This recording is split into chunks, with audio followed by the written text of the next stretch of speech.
भाई दुनिया में कहीं चले जाओ एक डस्टबिन नहीं होता जी, एक नहीं होता, 3 होते। अब आप सोच रहे होंगे ये 3 डस्टबिन की क्या कहानी, मैं भी सोचता रहा, मुझे भी समझ में नहीं आ रहा था ये क्या कहानी। फिर बड़ी मुश्किल से समझ में आया कि एक होता है कागज का, गत्तों का और इस तरह के साफ पेपर का, दूसरा होता है कांच का और तीसरा होता है दीगर कचरा जात का। मुझे तो यहाँ अक्सर एक नहीं मिल रहा होता, ढूंढने से नहीं मिलता। ये 3 इसलिए होते हैं क्योंकि कुछ चीजें होती हैं जो कि रिसाइकिल हो सकती हैं, यानी कि कागज, प्लास्टिक, ग्लास, लेकिन शर्त यह है कि वो साफ सुथरा हो, उसमें आमों की गुठलियां, सालन और बिरयानी मिलावा ना हो, जब ही वो दोबारा घूम फिर के साफ सुथरा होकर रिसाइकिल हो सकता है। इसलिए 3 होते हैं और ये जिम्मेदारी जो है कचरा फेंकने वाले की होती है कि साफ कागज अपने बिन में जाए, कांच अपने बिन में और दीगर कचरा जात अपने बिन में।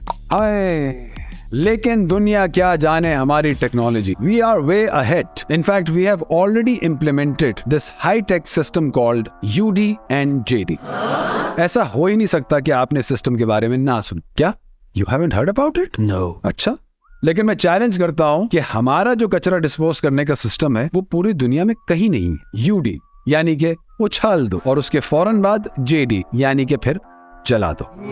चाहे कचरे के थैले हों और उसमें कुछ भी हो, बस उछाल दो। प्लास्टिक का रैपर हो या पान की पीक हो, बस उछाल दो। चिप्स का पैकेट हो या उसमें मौजूद सीक्रेट वेपन हो, बस उछाल दो। फिर शाम में एक बच्चा आएगा, उस कचरे के थैले को खोलेगा और उसमें मौजूद पॉपुलेशन कंट्रोल और फर्टिलिटी रेट के सामान को सड़क पे बिछा देगा और अपने मर्जी के आइटम उठाएगा और निकल जाएगा। वाह, दादा ने भी ये सिस्टम अपनाया और उनके बेटे के बेटे के बेटे ने भी ये सारा सिस्टम अपना लिया और ये हमारा खानदानी प्राइड बन गया।